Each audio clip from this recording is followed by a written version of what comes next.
Bonjour à tous, c'est Vincent Pavanello, président de la Maison des Mandataires, et je suis ravi de vous retrouver pour ce 7e épisode de notre série Dans la tête d'un top vendeur. Et aujourd'hui, nous allons être dans la tête d'une top vendeuse, puisque j'ai le grand plaisir de recevoir notre amie Pascale Griveau-Brugne du réseau Capifrance, et c'est la deuxième femme qu'on reçoit dans cette série. J'espère qu'il y en aura beaucoup d'autres. Je vous rappelle d'ailleurs en introduction, et après Pascal, je te passerai la parole, que parmi les top vendeurs, parmi les meilleurs producteurs de ce métier de mandataire, il y a un petit peu plus de femmes que d'hommes. Et donc, on souhaite qu'elles soient dûment représentées au sein de cette série. Une fois qu'on a fait cette introduction, Pascal, comment vas-tu? Est-ce que tu es ravie d'être dans les locaux de la Maison des Mandataires pour la première fois, je crois? Oui, exactement. Je suis très contente. Très contente. C'est une nouvelle découverte. Plaisir largement partagé. On est ensemble pour, en gros, une demi-heure, 40 minutes, en 2 temps, si tu es d'accord. D'abord, des questions sur ton parcours et ce que tu as fait avant d'être dans l'immobilier. Je sais que tu as fait plein de choses avant d'être dans l'immobilier. Des super expériences, ce que tu fais dans l'immobilier chez Capifrance, le réseau que tu as choisi.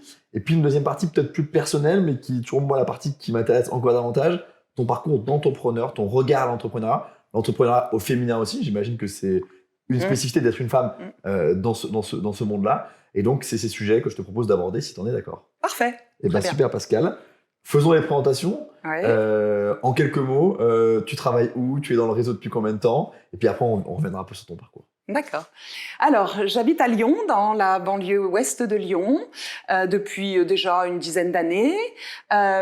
Et j'ai rejoint Capifrance en juillet 2017. Et je venais d'une vie antérieure où j'ai fait 20 ans de marketing dans le domaine du jouet. Explique-nous. Raconte-nous. Alors, j'étais chez des industriels du jouet, des grandes marques dans le domaine du privé, et je concevais, je faisais développer, fabriquer des jouets pour les enfants. Donc un métier très créatif, un métier d'équipe, un métier qui m'a donné une grande culture du résultat. Dans mon activité d'aujourd'hui, un travail vraiment de coordination et à l'international, où j'ai vécu de magnifiques années et où un jour je me suis dit j'ai envie de quitter le business B2B, j'ai envie d'être au plus près d'un projet de vie, j'ai envie de travailler avec des particuliers et j'ai envie de gérer mon métier toute seule. Juste pour préciser, après on va rentrer dans ce point parce que c'est très important, tu travaillais pour des industriels, donc tu vendais à des magasins, c'est ça en fait, des chaînes? Alors, j'étais en marketing, donc j'étais très en amont, j'étais très au développement.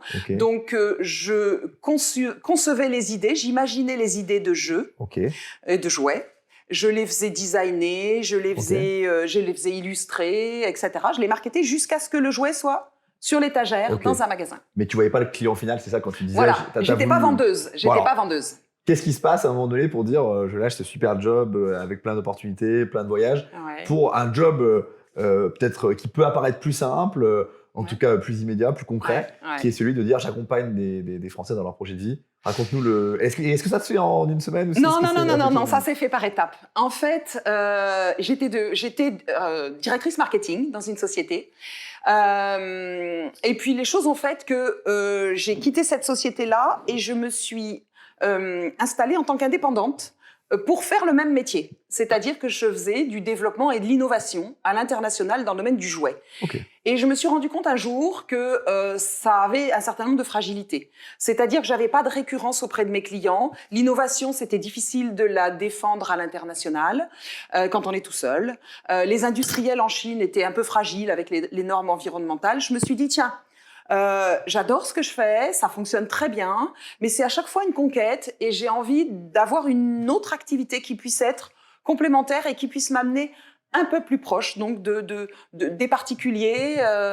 Et j'ai visité un appartement parce que c'était pour moi personnellement. Cette personne, je l'ai fait parler, je l'ai écouté. Je me suis dit tiens, c'est peut-être ça ma solution. Et donc j'ai imaginé un jour que j'allais pouvoir faire les deux à la fois.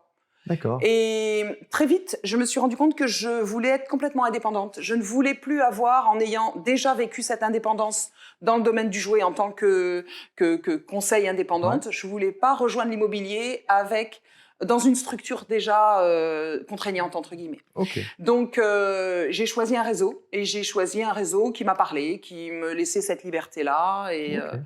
Et donc voilà, c'était Capifrance. Donc ça a été l'entrepreneuriat avant l'immobilier, dans ton parcours entre guillemets. Exactement. L'immobilier, c'était la meilleure façon d'être entrepreneur entrepreneuse.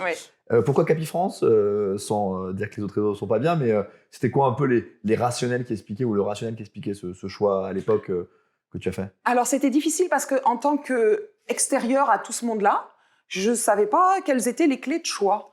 Donc, j'ai rencontré quelques personnes dans différents réseaux. J'ai vraiment agi au feeling. Et à la fin, j'ai simplement pris le chiffre d'affaires de ces différents réseaux et je l'ai divisé par le nombre de personnes, le nombre de mandataires. Et je me suis dit, je vais aller vers celui qui va me laisser le plus de possibilités de réussir. Je voulais que les outils soient aussi irréprochables. Et ça, tu t'en es assuré en parlant avec le siège, notamment en communication. Venant du marketing, pour moi, besoin d'être, je savais ce que j'allais mettre moi sur la table en termes d'énergie et d'expertise.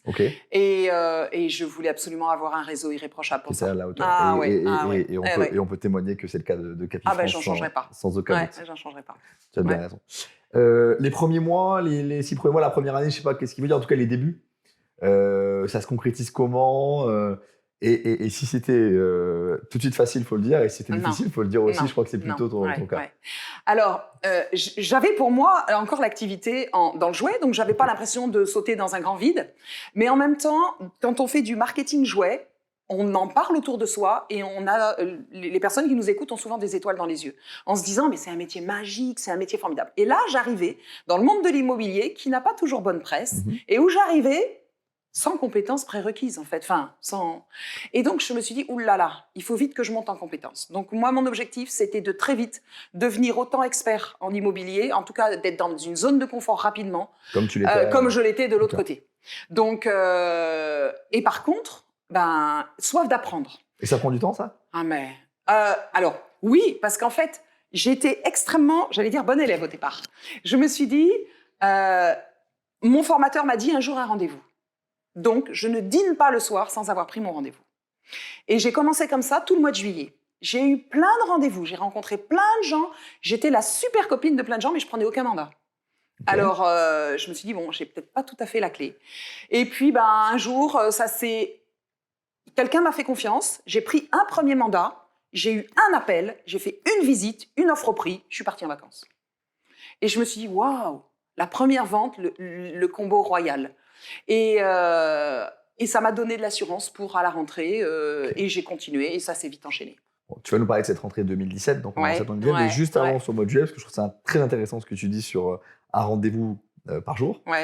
Comment on les obtient ces rendez-vous? Je comprends que ça n'a pas été suffisant, mais comment on les obtient? Parce que je pense qu'il y a des gens qui nous regardent, qui viennent d'arriver dans le métier et qui se disent c'est pas mal un rendez-vous par jour, mais concrètement, tu as appelé tes amis de Lyon? Non, pas du tout. D'accord. En fait, comme je venais d'un milieu où j'étais très reconnue, les gens me connaissaient pour le marketing jouet.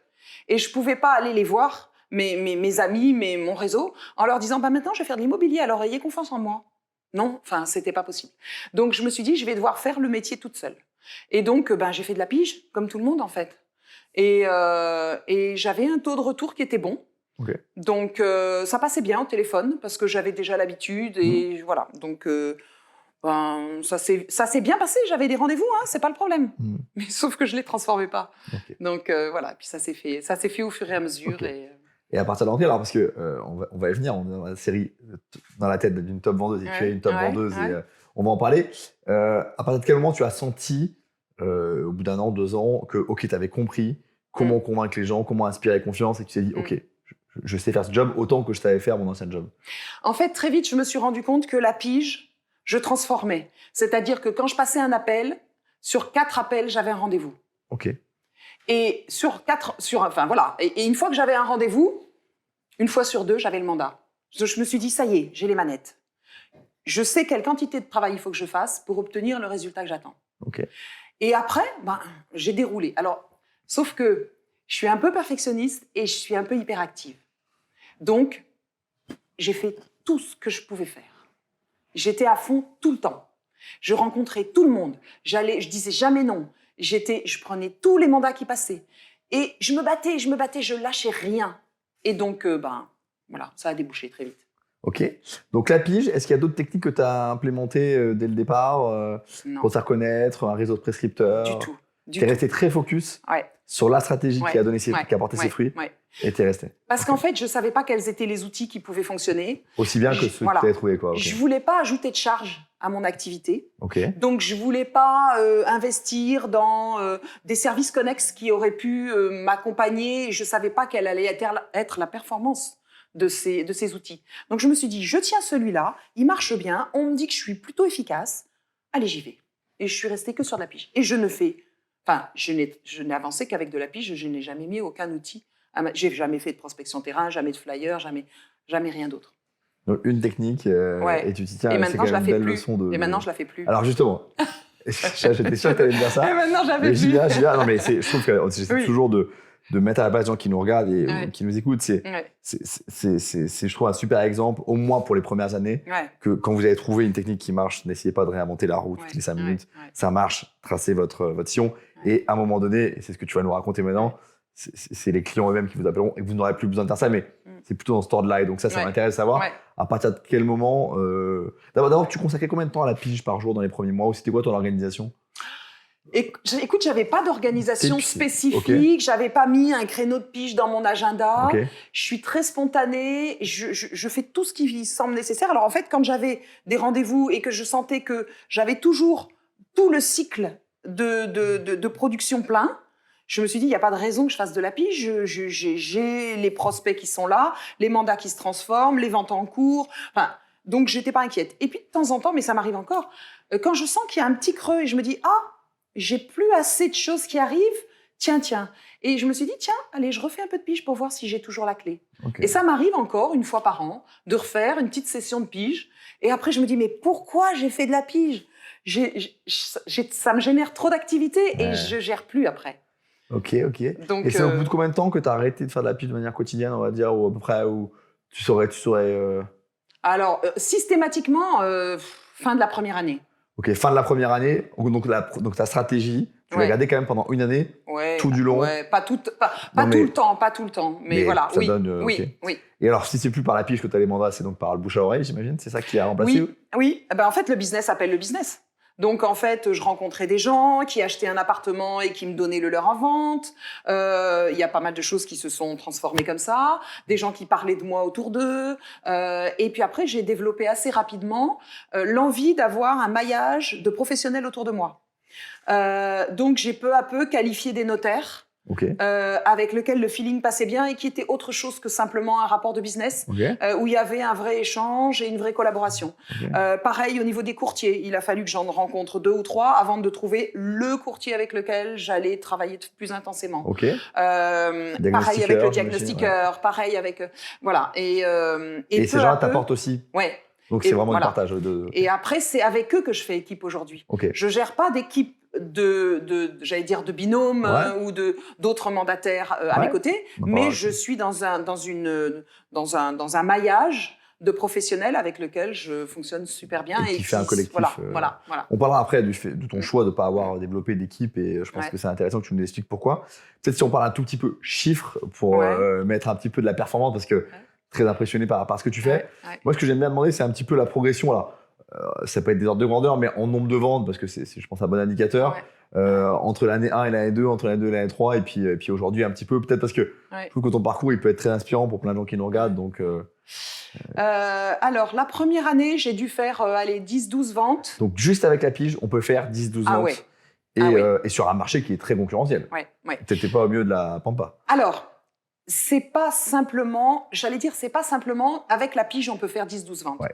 C'est vraiment combiné avec qui on est. Bien sûr. Quelle est notre personnalité, comment on travaille. Parce qu'on peut faire de la pige et ne jamais réussir à avancer. Donc, il y a plein d'autres choses que seulement la pige qui permettent de faire 10-12 ventes. Et puis après, très vite, ça a été 20, 25. Là, aujourd'hui, je pense que je travaille toute seule. J'ai recours à personne pour m'accompagner, ni en administratif, ni en rien du tout. Et à 25, c'est déjà une bonne intense activité. Ça, je veux bien te croire. Et donc, tu rayonnes dans toute la région lyonnaise? Oui.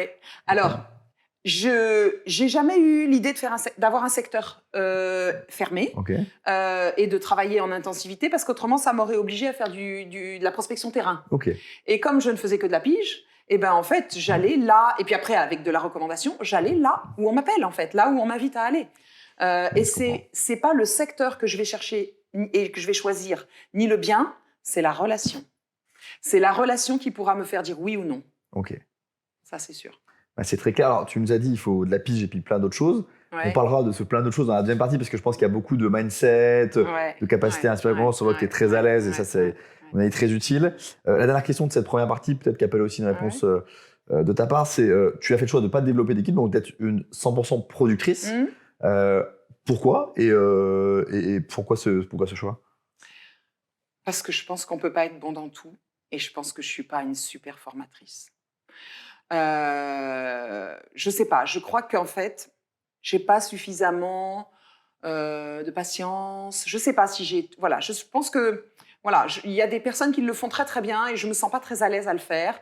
Et je préfère ne pas le faire plutôt que de mal le faire. Et par contre, je suis généreuse avec mes collègues, c'est-à-dire que dès qu'il faut partager, dès qu'il faut accompagner dans une réflexion, partager une recette ou bien... voilà, il n'y a aucun problème. Je travaille en collaboratif très très volontiers parce que j'ai la profonde conviction qu'ensemble on est plus fort. Okay. Mais formé dans un accompagnement régulier, c'est voilà, j'ai choisi de pas le faire parce que je pense que je fais pas super bien. Bah, merci pour ta sincérité parce que c'est pas forcément facile et bravo pour ton humilité. Merci pour cette première partie, Pascal. Je te propose qu'on se retrouve et qu'on se retrouve aussi avec vous qui nous regardez dans quelques instants pour la deuxième partie où on s'intéressera plus à Pascal, l'entrepreneuse. Tu as commencé quand même à nous donner quelques éléments. On a envie de creuser et j'ai envie de te poser plein de questions. Donc, rendez-vous dans quelques instants pour la deuxième partie de cet épisode rencontre, ou dans la tête d'une top vendeuse.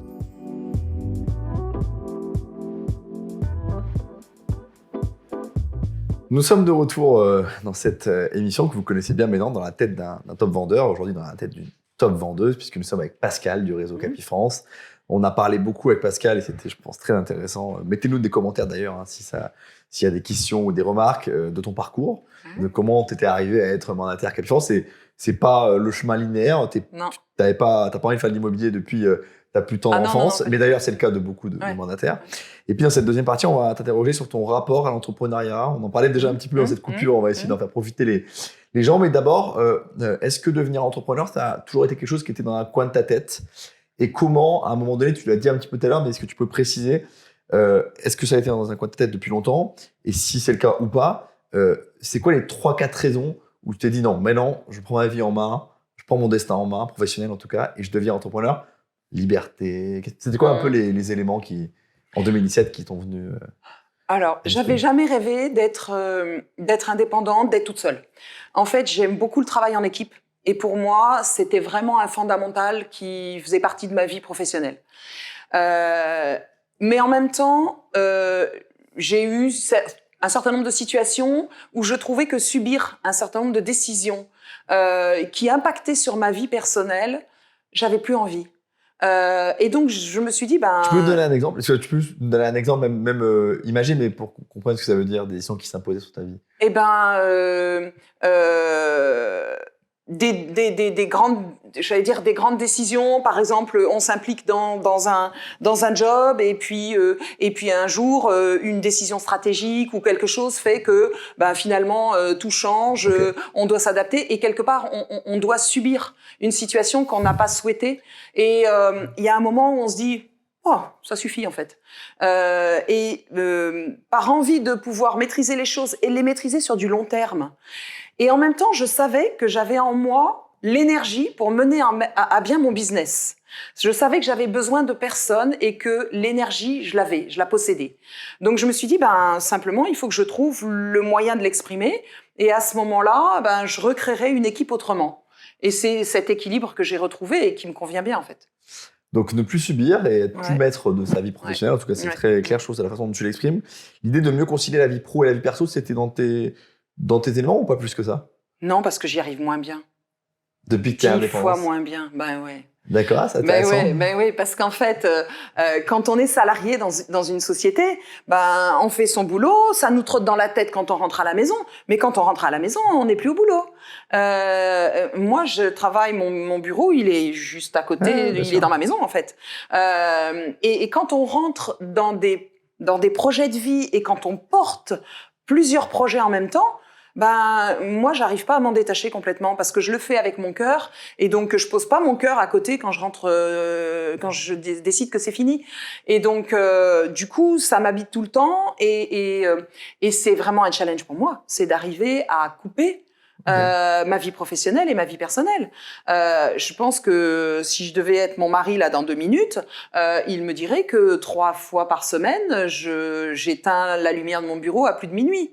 Donc, il y a un moment où vraiment mon challenge pour les années à venir, c'est d'arriver à donner plus de place à ma vie perso, même si je suis ravie de faire mon boulot et que c'est pas pénible et que mon métier, je l'adore. Donc, je le fais pas avec de la difficulté, je le fais avec un élan, mais il faut que j'arrive à arbitrer les choses qui sont importantes dans ma vie. On parlera des challenges pour toi dans les années à venir et on y reviendra parce que c'est hyper intéressant. Et merci pour ça. La troisième raison qui est parfois évoquée, sur laquelle ça m'intéresse d'avoir ton avis aussi, il y a effectivement le fait de prendre sa vie en main, le fait d'être plus libre dans son organisation, tu viens de le nuancer très fortement et c'est hyper intéressant d'avoir ton regard, de l'équilibrer en tout cas. Il y a le sujet de la rémunération et de la juste rémunération. Beaucoup de gens nous disent j'ai voulu être indépendant pour une rémunération qui correspondait vraiment à mes efforts, à mon mérite, etc.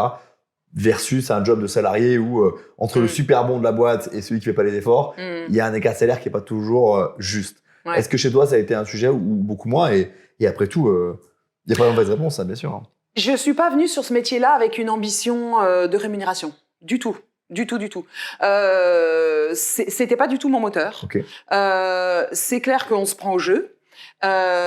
Et que voilà, c'est un métier où quand on performe, on a la juste reconnaissance de cette performance, même un petit peu au-delà. Ok, mais c'était pas ton élément de choix. Non. Mais maintenant que tu y es, tu te dis c'est bien aussi, c'est un avantage de ce métier. D'ailleurs, ça sent dans ma façon de piloter mon activité, mais tu vas me poser la question tout à l'heure. Exactement.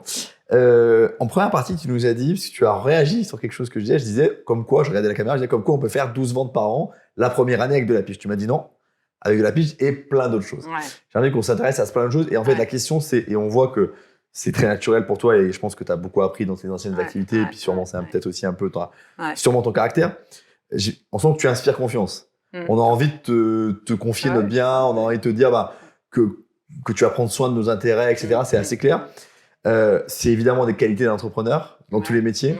C'est quoi ton regard à ça et comment tu as essayé de travailler là-dessus et comment tu prépares un rendez-vous client? C'est quoi un petit peu ce supplément d'âme chez toi qui paraît évident?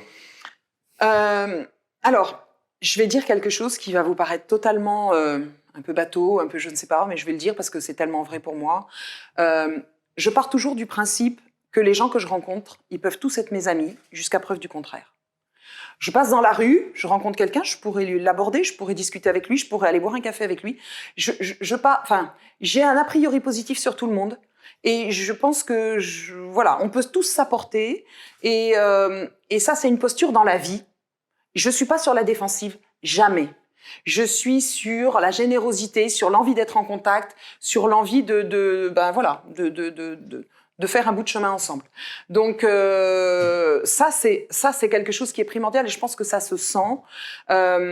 Et ce qui me guide dans les affaires, et je le disais tout à l'heure, c'est la relation. C'est-à-dire qu'un client qui me dit que le meilleur gagne, je me retourne vers lui et je lui dis là, vous m'avez coupé mon moteur. Parce que ce n'est pas du tout ce qui va me faire avancer. C'est pas le challenge, c'est pas la performance, c'est rien de tout ça. Ce qui me fait avancer, c'est de prendre un projet avec quelqu'un qui est souvent dans l'inquiétude et un peu sur la défensive parce que on vend pourquoi? Parce qu'on a quelque chose de compliqué dans sa vie. Ou bien parce que, et c'est toujours inquiétant, on vend ce qu'on a de plus cher, le lieu où on vit. Donc on est toujours inquiet de savoir comment ça va se passer. Donc je prends une relation sur un mode un peu d'inquiétude et c'est tellement savoureux de dire le jour où on les lâche, c'est parce que c'est vendu, c'est parce qu'ils ont un sourire comme ça et qu'on en a créé 2 sourires. On a créé le sourire de celui qui vendait, on a créé le sourire de celui qui achetait. Et c'est ça mon moteur aujourd'hui. Et c'est après, je mets de la performance, je mets tout ça. Mais et ça, je l'ai acquis avec des formations, je l'ai acquis en apprenant de tout. J'apprends du notaire, j'apprends du diagnostiqueur, j'apprends du courtier, j'apprends de tous les gens que je rencontre. Et puis après, je mets tout ça au service de mes clients avec de la rigueur, de l'engagement. Ce que je dis, je le fais. Et du coup, très vite, je me suis rendu compte, je peux pas prendre plus de 5 mandats en même temps. Parce que si je prends tout ça, je peux plus faire. Alors, je vais venir justement sur ce point-là, mais merci pour ce point sur le côté, le côté a priori, tout le monde peut être mon ami, et j'imagine que comme c'est très ancré chez toi, après, ça déroule pendant un rendez-vous et tu te poses même pas la question de je dois dire ça ou plutôt ça ou il va penser que.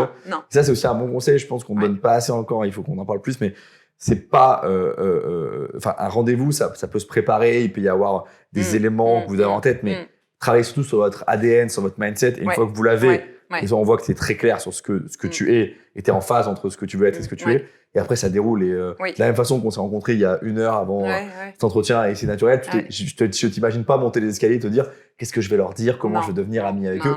Très naturellement, on se dit qu'on crée une relation. Là, c'est clair. Alors, c'est le côté humain très sympa. Et tu as tout de suite dit, mais j'allais t'amener sur ce terrain. Il y a aussi le côté rigueur, travail, discipline. Bien sûr. Si tu peux nous en dire un mot, parce qu'on peut imaginer d'être un conseiller ou une mandataire très sympa, très sympathique. Oui, on n'est pas des amis en fait. Je suis pas là pour être ami avec eux. C'est ça la limite. C'est pas le but. Alors, pour moi, on dit en général dans l'immobilier, on a toujours 2 rendez-vous. On a le R1, R2. Le R1, c'est le rendez-vous où on fait connaissance, où on aborde le projet et on récupère les informations qui vont nous permettre de faire le R2, qui est souvent le rendez-vous d'estimation. Au R1, on fait connaissance. Donc, on se découvre les uns les autres et je parle de moi, d'où je viens et pourquoi j'aime ce métier. Et je les écoute beaucoup sur pourquoi le projet, comment.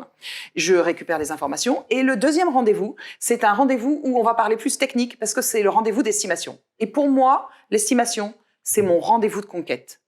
C'est-à-dire que je dois leur montrer quelle est mon expertise technique dès l'estimation. Je vais passer 4 heures à préparer une estimation. Et ça veut dire en amont du rendez-vous. En amont, c'est-à-dire que on va faire le premier rendez-vous, on va passer 1 heure ensemble. Je vais récupérer les informations. Je travaille chez moi 4 heures et je reviens présenter le rendez-vous pendant 2 heures. Je présente pendant 1 heure et après on échange. Ça veut dire que j'ai passé 7 heures avant même de savoir si je vais avoir le mandat.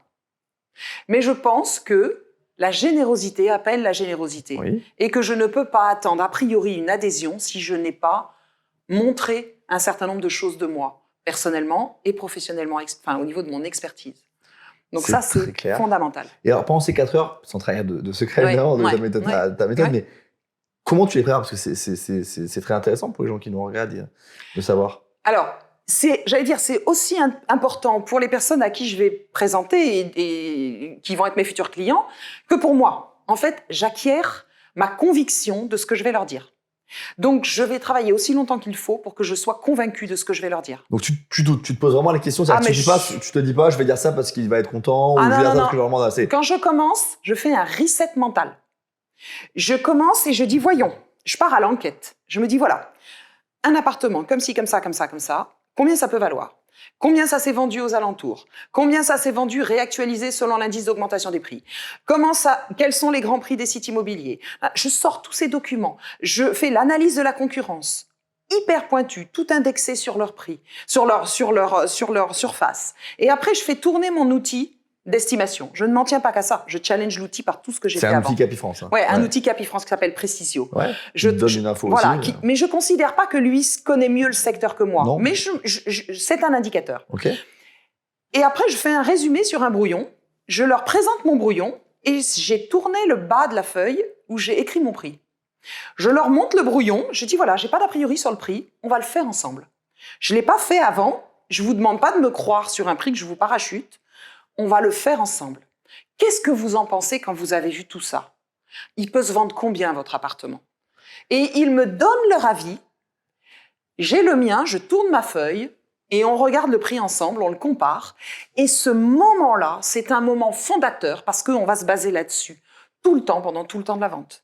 C'est-à-dire, vous vous souvenez, on avait vu ça. Vous vous souvenez, on s'était dit ça. Et ça me sert à piloter la vente jusqu'au bout. Donc, c'est un prix que tu co-construis avec eux, en tout cas, dans absolument. Très utile en ce moment où on essaie un peu de faire atterrir les vendeurs. Je pense que peut-être tu peux nous en dire un mot dans le contexte dans lequel on est et comment cette qualité d'entrepreneur qu'est la tienne de co-construire et de créer au fond une forme de consensus très travaillé versus ton concurrent qui va arriver et qui va dire moi je connais tout, c'est 300 000. Je prends caricature, mais en ce moment c'est particulièrement important. Tu le sens? Alors, ça je le faisais déjà depuis toujours. Tu l'as toujours fait? Je l'ai fait depuis toujours. C'est pour ça que c'est pas possible pour moi d'envoyer une estimation par mail. Ça n'existe jamais. Et puis quand les concurrents le font, je trouve ça très bien en fait, parce que c'est juste que ça me permet de faire juste une superbe différence. Aujourd'hui, je pense qu'on a besoin d'agilité parce que nous, dans la métropole lyonnaise, je pense que c'est la même chose à Paris, mais c'est pas la même chose partout en France. On a un changement de situation où on a beaucoup moins d'acquéreurs. C'est-à-dire que là où on avait 10 appels, on n'en a plus qu'un. Donc il faut plus travailler de la même façon. Ah bah oui. Ah ouais, très fond. Ah ouais, ça se sent très fort. Donc ça veut dire qu'on a toujours autant de vendeurs, des vendeurs qui sont un peu inquiets. Donc l'agilité que ça nous demande, c'est que on passe d'un profil de vendeur à un profil de conseiller. On devient un conseiller analyste. Et notre travail en amont d'analyse de la situation, de recommandation, de négociation, il faut réussir à convaincre, etc. Il est beaucoup plus fort aujourd'hui qu'avant. Okay. Donc la relation, elle doit être tenue. Et elle doit être tenue dans la durée. C'est-à-dire que quand on ne vend pas alors qu'on était parti pour vendre, il faut analyser. Et pourquoi ? Et il ne faut jamais leur lâcher la main. Donc la relation aujourd'hui, elle est encore plus fondamentale qu'avant. Bon, bah, c'est très intéressant. Je vais peut-être aborder un dernier sujet parce que tu l'as abordé. On a parlé côté humain, rigueur, et je trouve que tu as vachement, t'as vraiment le bon équilibre entre les deux. Et vraiment, c'est vraiment une super leçon que tu donnes aux gens qui nous regardent. Tu as dit quelque chose qui m'a marqué tout à l'heure. Tu as dit, je vais essayer de libérer un peu plus de temps, de changer un peu mon organisation. Je suis sûr qu'il y a plein de gens qui nous regardent et qui sont en train de se poser la même question. Alors, des gens qui ont des performances qui commencent à être sympas et qui se disent, tiens, est-ce que je pourrais pas un peu réallouer du temps ? Toi, la façon dont tu souhaites le faire, peut-être tu n'as pas encore trouvé la martingale, mais la façon dont tu souhaites le faire, c'est quoi dans les mois et les années à venir pour mieux équilibrer ? Je sais pas. En fait, j'ai du mal à dire non. Je me suis fixé une ligne de conduite qui date d'il y a 8-10 mois. Je ne prends plus de mandat simple. Okay. Je ne prends plus que des mandats exclusifs. Est-ce qu'il y a une façon parce que c'est pas possible dans ma gestion de la relation d'être mise dans une situation où où j'ai pas une entière confiance. Enfin, et l'entière confiance est pas tissée entre nous. Donc je refuse des mandats aujourd'hui quand ils sont pas exclusifs. Donc déjà, ça me permet d'être un peu protégée dans ce que je dans les projets que je prends. Okay. Après, le tout est d'en prendre, d'être plus sélectif dans ce sur quoi on s'engage.